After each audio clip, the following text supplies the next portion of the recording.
आज की वीडियो में हम बात करेंगे आर्टिफिशियल इंटेलिजेंस के बारे में।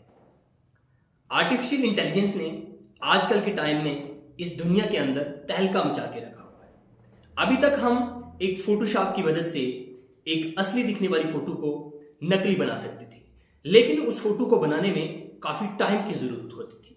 लेकिन आजकल के टाइम में आर्टिफिशियल इंटेलिजेंस की मदद से ये फोटो हम सेकंड्स के अंदर बना सकते हैं। और इसी के साथ साथ बिना सिंगर के हम आर्टिफिशियल इंटेलिजेंस की मदद से डिफरेंट किस्म के सॉन्ग्स को हम कंपोज कर सकते हैं। और इसी के साथ साथ अगर हम उर्दू लैंग्वेज को इंग्लिश में ट्रांसलेट करना चाहते हैं तो आर्टिफिशियल इंटेलिजेंस की मदद से ये काम भी हो सकता है। और अगर हम देखें तो आर्टिफिशियल इंटेलिजेंस की मदद से हम डिफरेंट किस्म की मेडिकल एडवाइसेस भी ले सकते हैं। और अभी अगर मैं उर्दू में बात कर रहा हूं तो आर्टिफिशियल इंटेलिजेंस की मदद से तो लोगों के सामने यही दिखेगा कि जो शख्स है ये इंग्लिश में बात कर रहा है। और इसी के साथ साथ हम आर्टिफिशियल इंटेलिजेंस की मदद से बहुत बड़ी बड़ी किताबें भी लिख सकते हैं। आर्टिफिशियल इंटेलिजेंस की मदद से हम डिफरेंट किस्म की पेंटिंग्स बना सकते हैं, डिफरेंट किस्म की एनिमेशंस बना सकते हैं। इन पेंटिंग्स एंड एनिमेशंस को बनाने में काफी टाइम लगता है, लेकिन अगर हम आर्टिफिशियल इंटेलिजेंस की मदद लेते हैं तो ये काम जो है सेकंड्स के अंदर हो सकता है। आर्टिफिशियल इंटेलिजेंस की मदद हम अपनी स्टडी के अंदर भी ले सकते हैं। और इसी के साथ साथ मैं ये भी कह सकता हूं कि आर्टिफिशियल इंटेलिजेंस हमारे हर किस्म के काम कर सकता है। हर एक चीज में, हर एक काम में आर्टिफिशियल इंटेलिजेंस मदद कर सकती है। वैसे तो आर्टिफिशियल इंटेलिजेंस की जो डेवलपमेंट थी वो काफी टाइम से चल रही थी, लेकिन जिस वक्त चैट जीपीटी ने अपना 3.5 वर्जन पब्लिकली लोगों के सामने लाया तो उस वक्त लोगों को पता चला कि चैट जीपीटी या फिर आर्टिफिशियल इंटेलिजेंस की नाम भी कोई चीज है। चैट जीपीटी एक ऐसा सॉफ्टवेयर है, इसकी खास बात यह है कि ये इंसान के बिहेवियर को, इंसान के रिस्पॉन्स को बड़े अच्छे तरीके से कॉपी करता है।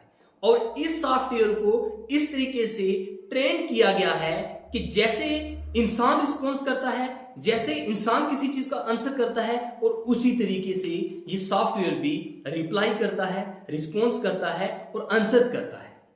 जिस तरीके से इंसान आपस में बात करते हैं, इसी तरीके से एक चैट जीपीटी भी इंसान के साथ उसी तरीके से इंटरेक्ट होता है। चैट जीपीटी को एक अमेरिकन कंपनी ओपन एआई ने बनाया था, लेकिन ये चैट जीपीटी या फिर ये कंपनी दुनिया के अंदर इतनी मशहूर हो गई कि ये दुनिया के अंदर सबसे फास्ट ग्रोइंग कंपनी बनी।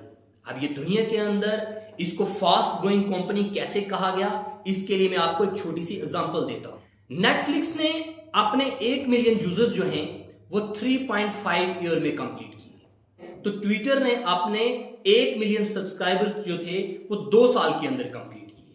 और फेसबुक ने अपने 1 मिलियन जो यूजर थे, 1 मिलियन जो सब्सक्राइबर थे वो 10 महीने के अंदर कंप्लीट किए।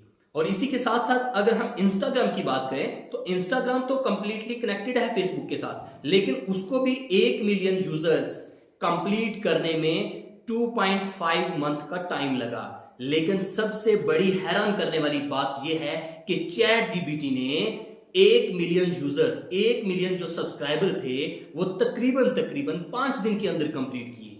और यहां से हमें यह पता चलता है कि दुनिया के अंदर जो सबसे ज्यादा फास्ट ग्रो करने वाली कंपनी है वो है चैट जीपीटी। इन शॉर्ट में यह कह सकता हूं कि आर्टिफिशियल इंटेलिजेंस दुनिया के अंदर बड़ी तेजी से फैल रही है। अब ये क्या वजह है? चैट जीपीटी ने अपने 1 मिलियन यूजर सिर्फ 5 दिन के अंदर कंप्लीट किए। आखिर क्या खास बात है इसके अंदर जिसकी वजह से चैट जीपीटी ने इस दुनिया के अंदर इतना बड़ा तहलका मचा के रख दिया? अब सबसे बड़ी खास बात इसकी यही है कि आप चैट जीपीटी से कुछ भी पूछेंगे, चैट जीपीटी आपको ऐसे बताएगा जैसे एक इंसान बात कर रहा है। आपको ऐसे लगेगा कि कंप्यूटर के अंदर कोई इंसान बैठा है तो इंसान हमसे बात करता है। और इसका रिस्पॉन्स करने का तरीका बिल्कुल इंसान जैसा है। और इंसान को बिल्कुल ऐसे लगता है कि ये एक ऐसा सॉफ्टवेयर है, ये एक ऐसी मशीन है, ये एक ऐसा इंसान है जो हर कुछ जानता है, हर एक चीज के बारे में सब कुछ जानता है। और इस चैट जीपीटी को देखकर दुनिया की जो बड़ी बड़ी कंपनीज थी वो इंप्रेस हुई और हर एक कंपनी ने अपना चैट बॉट लॉन्च किया। जैसे कि अगर देखा जाए तो दुनिया के अंदर जो सबसे बड़ी कंपनी है जैसे कि गूगल है, तो गूगल ने भी अपना चैट बॉट लॉन्च किया। जिसको हम कहते हैं गूगल बॉट। और इसी के साथ साथ अगर हम माइक्रोसॉफ्ट की बात करें तो माइक्रोसॉफ्ट ने भी अपना चैटबॉट लॉन्च किया जिसको हम बोलते हैं बिंग एआई। और इसी के साथ साथ अगर हम बात करें स्नैपचैट की तो स्नैपचैट ने भी अपना चैटबॉट लॉन्च किया जिसका नाम है माई एआई। इन शॉर्ट कहने का मतलब यह है कि दुनिया के अंदर जो भी बड़ी बड़ी कंपनीज हैं वो इंटरेक्ट हो रही हैं, वो बिल्कुल कनेक्ट हो रही हैं आर्टिफिशियल इंटेलिजेंस के साथ, क्योंकि उनको पता है कि आने वाला जो वक्त है वो आर्टिफिशियल इंटेलिजेंस का है। अब आर्टिफिशियल इंटेलिजेंस कैसे डेवलप हुई, थोड़ा सा मैं हिस्ट्री के ऊपर नजर डालना चाहता हूं। जैसा कि हम जानते हैं कि जो आर्टिफिशियल इंटेलिजेंस है ये कंप्लीटली कनेक्टेड है इंटरनेट के साथ, और अब जो इंटरनेट है वो कंप्लीटली कनेक्टेड है किसके साथ, कंप्यूटर के साथ। अब थोड़ी सी नजर हमें हिस्ट्री ऑफ कंप्यूटर पे भी लगानी पड़ेगी। फर्स्ट जनरेशन जो कंप्यूटर है उसका पीरियड था 1940 से लेकर 1956 तक, और इस फर्स्ट जनरेशन कंप्यूटर के अंदर वैक्यूम ट्यूब का इस्तेमाल किया गया, और इस फर्स्ट जनरेशन कंप्यूटर की जो कैपेसिटी थी वो तकरीबन 28 केबी के इक्विवेलेंट थी। तो सेकंड जनरेशन कंप्यूटर 1956 से लेकर 1963 तक रहा, और इसके अंदर वैक्यूम ट्यूब की जगह ट्रांजिस्टर का इस्तेमाल होने लगा। और अगर इसकी कैपेसिटी देखी जाए तो इसकी कैपेसिटी तकरीबन 128 केबी के बराबर थी। और थर्ड जनरेशन जो कंप्यूटर है वो 1964 से लेकर 1971 तक इसका पीरियड था। लेकिन अब इसके अंदर ट्रांजिस्टर की जगह इंटीग्रेटेड चिप्स का इस्तेमाल किया जाने लगा। इस इंटीग्रेटेड चिप को जैसे हम आईसीस भी बोलते हैं। अब इसकी जो मेमोरी की जो कैपेसिटी थी वो इंक्रीज होके वो 1 MB तक पहुंच गई। फोर्थ जनरेशन जो कंप्यूटर था वो 1971 से लेकर आज के टाइम में जो प्रेजेंट टाइम में चल रहा है वो फोर्थ जनरेशन कंप्यूटर है। और इस फोर्थ जनरेशन कंप्यूटर में इंटीग्रेटेड चिप की जगह माइक्रो प्रोसेसर का इस्तेमाल, मेमोरी के लिए सेमीकंडक्टर का इस्तेमाल किए जाने लगा। लेकिन फोर्थ जनरेशन के बाद हमारे पास आ गया फिफ्थ जनरेशन कंप्यूटर। अगर आज हम प्रेजेंट टाइम की बात करें या फिर आने वाले वक्त की बात करें तो यहां पे काम करेगा हमारा fifth generation computer. Fifth generation computer में हमारे पास अल्ट्रा लार्ज स्केल इंटीग्रेशन की गई, और इसी के साथ साथ सबसे बड़ी महत्वपूर्ण चीज जो मैं बताने लगा हूं वो ये है कि फिफ्थ जनरेशन कंप्यूटर के अंदर आर्टिफिशियल इंटेलिजेंस का इस्तेमाल किया जाने लगा।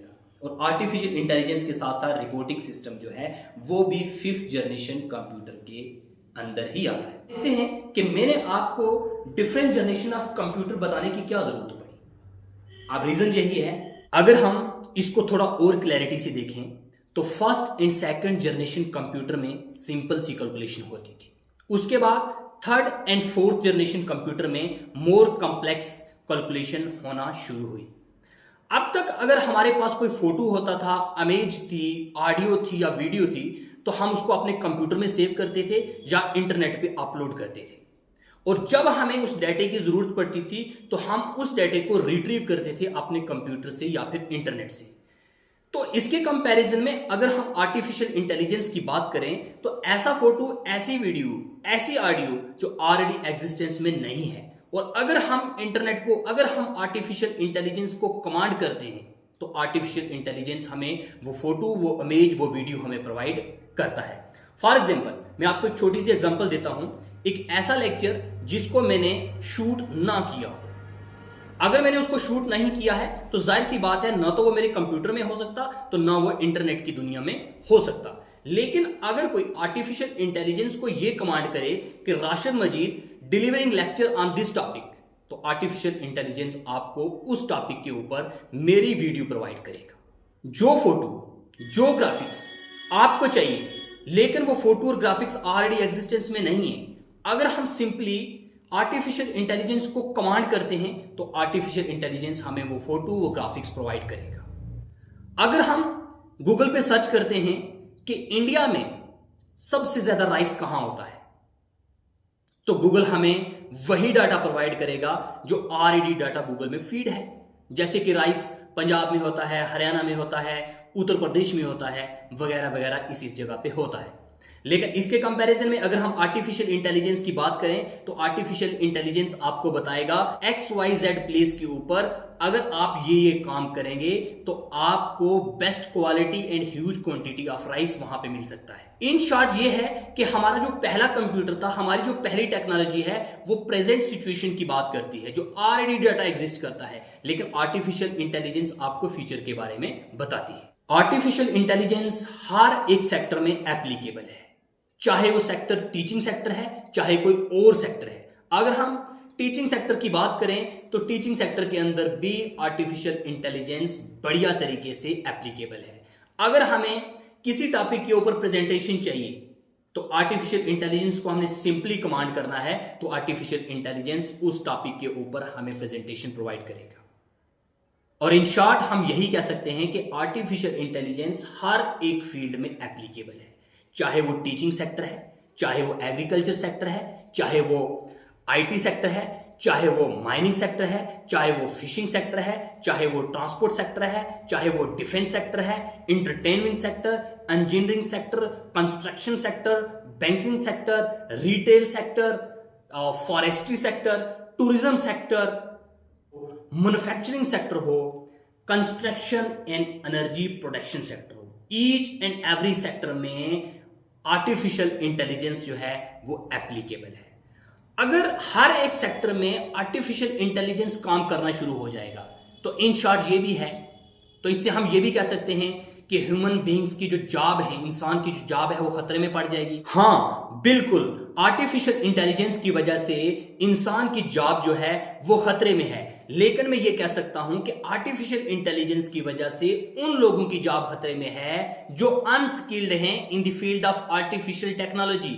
जो लोग बेहतर तरीके से आने वाले वक्त में आर्टिफिशियल इंटेलिजेंस को बेहतर तरीके से नहीं समझ पाएंगे या फिर वो अनस्किल्ड होंगे in the field of artificial technology, उनकी जो जॉब है वो खतरे में है। अदरवाइज जो लोग आर्टिफिशियल इंटेलिजेंस को जानते हैं या फिर जिनको हम कह सकते हैं कि जो लोग आर्टिफिशियल इंटेलिजेंस के सेक्टर में स्किल्ड हैं, जो लोग as per artificial intelligence skilled हैं, उनकी जॉब खतरे में बिल्कुल भी नहीं है, क्योंकि आर्टिफिशियल इंटेलिजेंस को चलाने के लिए भी ह्यूमन इंटरफेरेंस की जरूरत पड़ेगी। मैं आपको एक छोटी सी एग्जांपल देता हूं कि अगर हमें एक ग्राफिक्स बनानी है तो उस ग्राफिक्स को बनाने के लिए एक ह्यूमन बीइंग ही होगा जो आर्टिफिशियल इंटेलिजेंस को क्या करेगा, कमांड देगा कि मुझे इस टाइप की ग्राफिक्स चाहिए। अब उस ग्राफिक के अंदर किस किस्म की हमें चेंजिंग करनी है, तो चेंजिंग करने के लिए भी हमें एक इंसान की जरूरत पड़ेगी जो क्या करेगा, इसको कमांड देगा कि इसके अंदर इस किस्म की चेंजिंग हमें चाहिए। अगर आपको कोई वीडियो बनानी है, अगर आपको कोई ऑडियो क्रिएट करनी है, अगर आपको कोई सॉन्ग कंपोज करना है, तो जाहिर सी बात है ह्यूमन इंटरफेरेंस की इसमें जरूरत पड़ेगी, लेकिन उसी इंसान की जरूरत पड़ेगी जो एज पर आर्टिफिशियल इंटेलिजेंस क्या है, स्किल्ड है। जो स्किल्ड है उसकी जॉब खतरे में बिल्कुल भी नहीं है। तो इसलिए हम ये कह सकते हैं कि इस वक्त की जो प्रेजेंट टेक्नोलॉजी है, जैसे कि आर्टिफिशियल टेक्नोलॉजी है, तो हमें इसके साथ अपने आप को अपडेट करना होगा। अगर हम अपने आप को आर्टिफिशियल इंटेलिजेंस के साथ अपडेट नहीं करेंगे, अपने आप को अपडेट नहीं करेंगे, तो आर्टिफिशियल इंटेलिजेंस हमसे काफी आगे चली जाएगी। हमें क्या करना है, इस आर्टिफिशियल इंटेलिजेंस के साथ साथ में चलना है। इसलिए हमें क्या करना है कि ये जो प्रेजेंट टाइम की जो टेक्नोलॉजी है, आर्टिफिशियल इंटेलिजेंस है, इसके साथ साथ हमने अपने आप को क्या करना है, ट्रेंड करना है, ताकि हम आर्टिफिशियल इंटेलिजेंस के साथ मिलजुल के चल सकें। अगर हम आर्टिफिशियल इंटेलिजेंस से बिल्कुल इग्नोरेंट हो जाएंगे, बिल्कुल इससे अलग हो जाएंगे, तो आर्टिफिशियल इंटेलिजेंस कहीं हमसे आगे बढ़ के चला जाएगा। तो इससे क्या होगा, हम जो लोग हैं इससे बिल्कुल अलग हो जाएंगे। हमें क्या करना होगा, हमें आर्टिफिशियल इंटेलिजेंस को सीखना होगा, देखना होगा और समझना होगा। Thank you very much.